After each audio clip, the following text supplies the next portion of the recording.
Hello and welcome back to the channel, everybody. We are at the Pyramids with a Sub-Commanders battle in Total War Rome 2. Now, for those of you who may not be familiar with the genre, Sub-Commanders is where each player, I think, gets 5,000 gold to pick their army, and there are 3 different players. You're going to have a Cavalry Commander, you're going to have a Melee Infantry Commander, and then you're going to have a Spear and Missile Commander. And there are a little bit of rules around what each one can bring. So like, for instance, the Spear and Missile Commander can bring a general that is cavalry if that's what's available to them, because not all factions have the type of general available that would fit that genre. But yeah, basically you have 3 players filling 3 different roles with limited funds. We're going to see Parthia being the cavalry. That makes a lot of sense. Parthia is good. They've got several... Oh, one other thing I should mention here, just based on personal experience and recommendation from the people who were playing the Sub-Commanders, because I did get to play some of these, usually numbers are better than quality in these fights, and so that's why you're also going to see players usually focusing on high numbers of units and not necessarily the most elite units that faction can bring. You're also wanting to spend all of your money so you can be effective. So we're going to see 2 Median Cav backed up by 2 Mercenary Sarmatian Lancers here, and then we're going to see another Sarmatian Lancer and another Median Cav on the other flank. The Parthian Commander is out here. It is a noble horse archer supporting 2 mercenary Sarmatian horse archers. So Parthia brings a lot of cavalry onto the field. It looks like Carthage is bringing up the melee element. And honestly, Carthage can be capable as a melee faction in this Sub-Commanders. Because again, we're dealing with 5,000 funds. And at that level, Libyan infantry and Samnites are pretty tough. And you can see them being brought here, but as backup, they've got mercenary Gallic warriors and Iberian swords, which again are a great way to fill in a whole bunch of numbers for a relatively affordable cost. The Thracians are providing the spears, so interesting to not see them come to the battle with a Faux or a Romphia. And they've got the slingers up front, so 3 Thracian slingers backed up by 2 units of spears. There are 2 more spear units on the flanks, and then there are Thracian Peltists in a second line. There's 4 of them now. Thracian Peltist, it should be... sorry, this one's a Thracian bow, so it's not 4 Peltist, it's 2 bows, 2 Peltist. Thracian Peltist are really competent in a melee after they've discharged their extremely damaging javelins, so they have 41 damage javelins, and they are definitely competent in a melee. The Thracian bowmen are 125 range, which means they're on the low end of archers. They do not come with armor, but again, they are kind of a hedge against elephants. Or chariots, which is not a bad idea. Now, on the other side, Bactria is playing the cavalry commander, and I can see 2 mercenary Scythian horse archers. I can also see over here a Bactrian noble horse, which is going to be a very dangerous one. A Bactrian horse archer, which is a medium horse archer. Not all of the units are visible. Carthage is also on the other side, but they are playing the spear and missile job on the other side, and I can see some Cretan archers and javelin men, Balearic slingers, so a mix. And then over here, another Libyan javelin men being supported by a late Libyan hoplite. There's a Bactrian light horse. And then from the Roman standpoint, I can see 2 Evocati cohorts. Nope. 2 Evocati legionary and a couple Hastati up front. Evocati cohort are extraordinarily dangerous infantry at this funds level, so they will be very painful. Now, we cannot see all of the enemy army because the small wooded area here with these few palm trees can conceal units, and concealment is definitely what we are seeing at the moment. So the skirmish is going to get started. The Balearic slingers are going to open up on the Thracian slingers, and it looks like there are 2 of the Balearic slingers up front. They are outnumbered, and there's going to be Thracian bowmen coming to support as well. So I'll call it the home team because they're wearing the yellow and blue colors over here. They are going to have a significant firepower advantage in this vicinity. Carthage would need to bring the Cretan archers to bear. And probably should do so here pretty quickly, or they're going to need some cavalry to run these guys off, because, I mean, these javelin men could move up and help too. There's a number of things. That Thracian Peltist is going to move up and go for it. It's a little risky here because it could get smacked down by a cavalry unit, and it very well might here. Yeah, it's going to pull back. The Legatus is threatening it. It's going to pull back. But a nice opener here, I feel like, for the Thracian player. I know it's Odrysians, but a lot of times I'll just call them Thracians because they are. I think, what were the Odrysians, like a specific tribe of Thracians? I don't know the exact meaning, but anyway, I call them Thracia. To me, it's kind of interchangeable. If I get it wrong, then don't take offense. It's not something that I'm familiar with enough to know whether I'm getting it wrong or right. So an interesting engagement here. Bactria just goes YOLO with the horse. That allows a legionary cohort to come up and get into these mercenary Sarmatian lancers. And then there's a Hastati that comes in and engages as well up against these spears. The rest of the Roman army, though, a little bit far back, and this can be risky because if they get overpowered with these units and there's no support nearby, that can end up being a problem. But at the same time, I can understand why they're not wanting to just YOLO forward, because Parthia's cavalry is over here, and no doubt it is substantial. There's a Bactrian Royal Cavalry here. This is a Lancer Cav. We saw it come in and out of focus there. There's some light horse pushing forward towards the enemy horse archers. See how that Legionary cohort's doing. Legionary cohort's doing well, as is the Hastati. There's going to be some more reinforcements coming, and maybe the Roman was waiting for reinforcements to push this way so that he could then come in here and overload. I don't know. We'll see. There's a huge ball of Thracian skirmishers back here that would be juicy if you could get cavalry into it or a lot of shots into it. Look at this. This is a nice touch right here. These horse archers picking at that cavalry. I like that. And then that Thracian Royal Cavalry, a very dangerous cav unit too. Looks like the Romans are going to pull back from that engagement. So wow, both players actually separated from each other here. And here an Evocati cohort's going to go, or sorry, another Legionary cohort's going to go toe-to-toe with the Libyans. They should win that fight. There's Hastati support, and it looks like they're going to bring mercenary Gallic warriors to bear as well. And the Hastati re-engaging here against the Libyan infantry. Man, this is going to be hard for them to break through over here. The Thracian Royal Cavalry. It's going to charge these hoplites. The hoplites are braced, though. Yeah, it's not going to be great for that Thracian horse, though. Remember, the hoplites don't throw javelins. Sure, they took some damage there, but they're braced. And they also have quite a bit of armor. The late Libyans do. So the Thracian Royal Cavalry did not take the better of that. Remember that the hoplites are not like a standard spear unit that's throwing javelins where they won't be braced for that charge. The hoplites for standing still, they are braced and they have a bonus versus large. So they're not going to be a pushover unit there. The two cohorts here, we've got an Evocati and a Legionary. Was there another Evocati? No, I thought there was two Evocati. I guess I just imagined two Evocati cohorts. It's just the one Evocati cohort. It is under tremendous fire right now, so the Romans have got to do something about that fire coming in. Let's see what Parthia can do with its cavalry. I see a push coming in here, potentially by the Sarmatian Lancers. It's being countered. Those horse archers that were taking a toll, and that's forcing the Bactrian Royal Cav out there, but this is a very bad place. If you get out here and then get engaged by the Medians, and then the horse archers take a dump on you, it's not going to be good. The Romans had the infantry advantage, I believe, in terms of just deadliness, but these skirmishers for the Odrysians are just taking a dump all over the Roman cohort here. And then Parthia is going to bring in some cavalry support as well. So I feel like the Romans, despite qualitatively being better, are getting outnumbered over here and outmaneuvered because we've now got a lot of push going on. There is still Bactrian Noble Horse here to support. They're going after those Sarmatian Lancers in the background, and understandably so. The power bar says it's close. That noble, or the Royal Cavalry is going to slam into these Medians. They are way better than the Medians, like there's no doubt here. And then there's javelin support. As long as those horse archers can be kept... Oh, look at this. The light horse catches the noble horse archer. They're not going to beat it, but that's a good way to delay this unit out here and maybe cause it a little bit of hit point damage. The light horse, like I said, it won't beat it. That Royal Cavalry took some pretty heavy javelin fire from its own, though.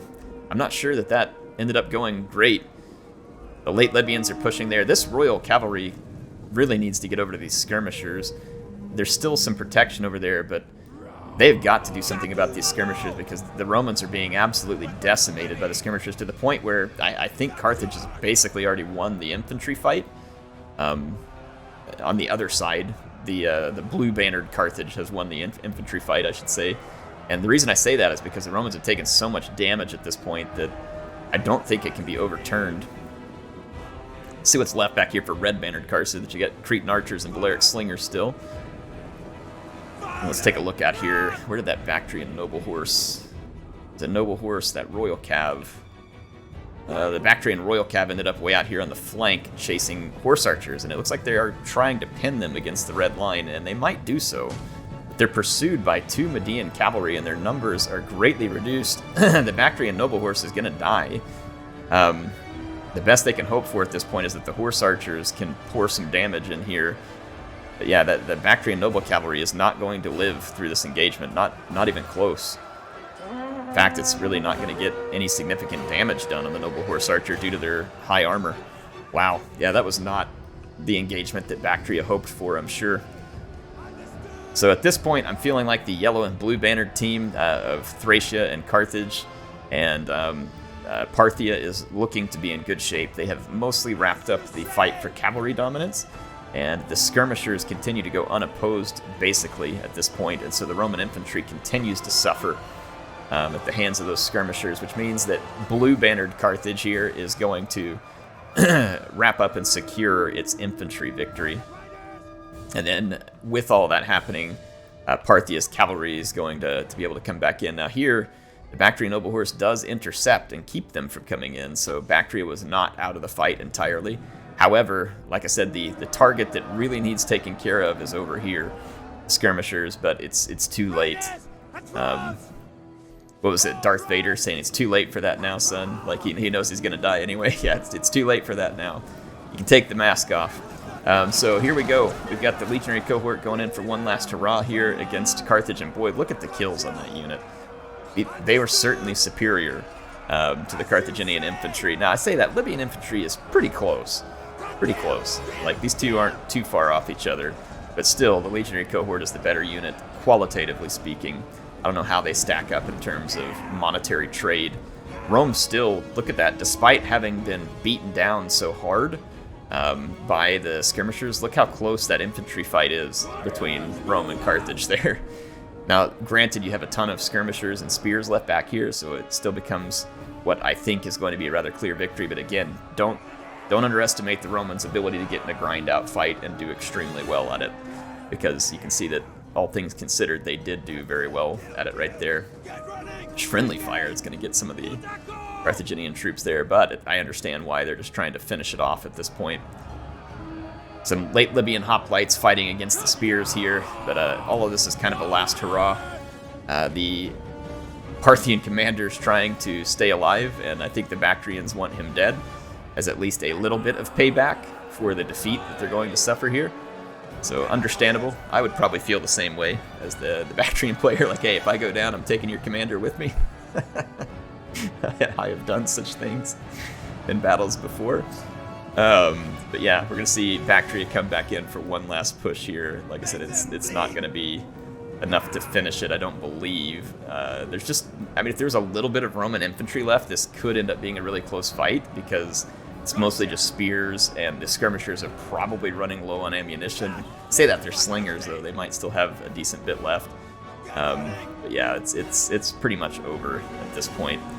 Carthage only has a couple of spear units left to face off. Look at this, the few skirmishers back here. I don't know if they have ammunition.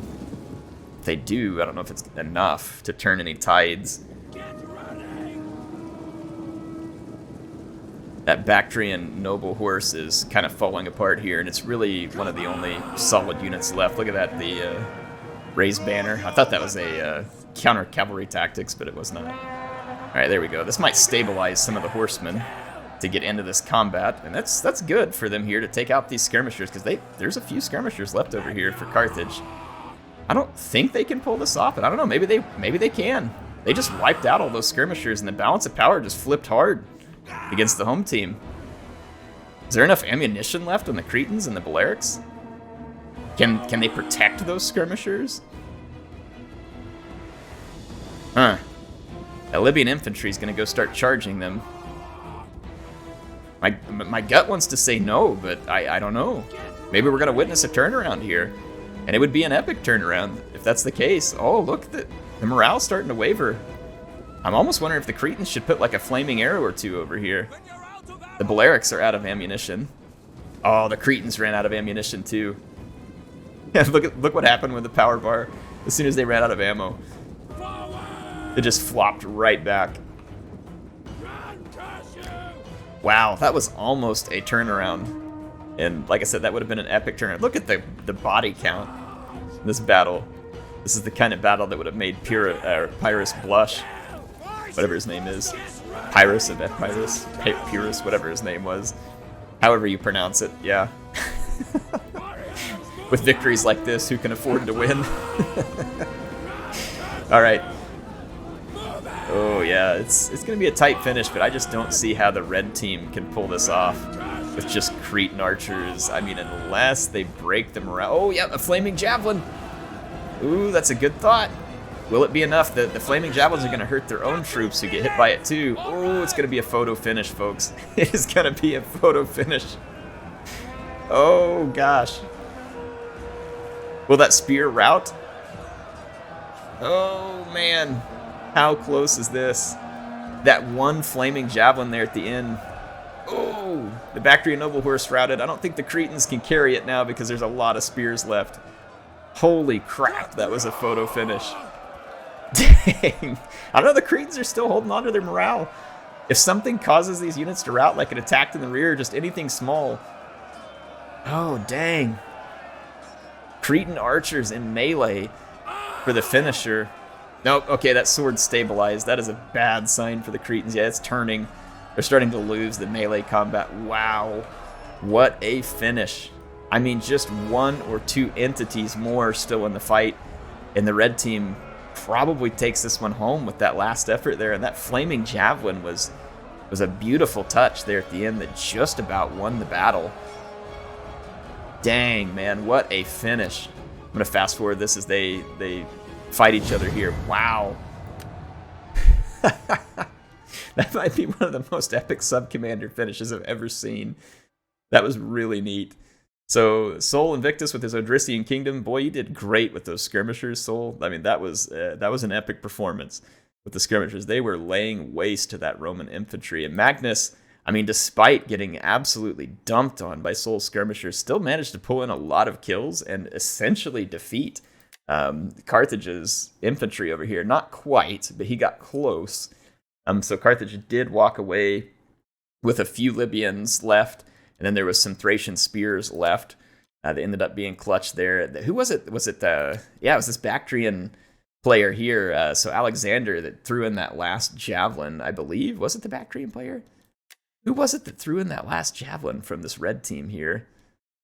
Maybe it was an archer who did it. It must have been an archer, not a javelin, because I don't see a jav cab over here. I think it was one of the archer cabs here that got one last flaming arrow into there that just about turned that fight over. That was wild there at the end. So good job to Alexander with that Bactrian cavalry.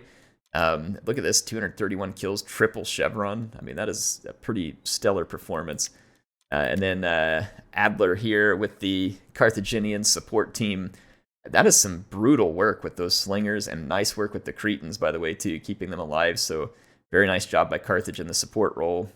And then I'm just making sure we saw Parthia. Parthia is the only faction I've seen. Good work with the noble horse archers. Pretty good work out of the mercenary Sarmatians here as well. So a very good battle there. Thank you to all players. Appreciate them. HeirofCarthage signing out for now. I'll see you all soon with more action in Total War Rome 2.